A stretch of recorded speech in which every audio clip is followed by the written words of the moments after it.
Ayatollah খমিনীর একটি কথা আমার মনে পড়ে, কি সাহস তার! ইমান আকীদা যাই থাকুক, আকীদার প্রশ্নে আমরা আপোস করব না, কিন্তু এই কথাটা তো বলতেই পারি।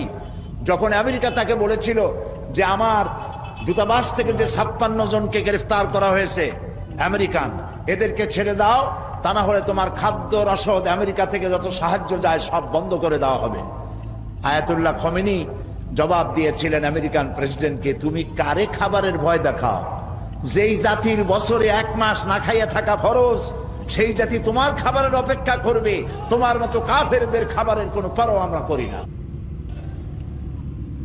মুসলমানেরা যখন ঐক্যবদ্ধ হয়েছিলেন, আল্লাহ তাদেরকে বিজয় দান করেছিলেন সেখানে।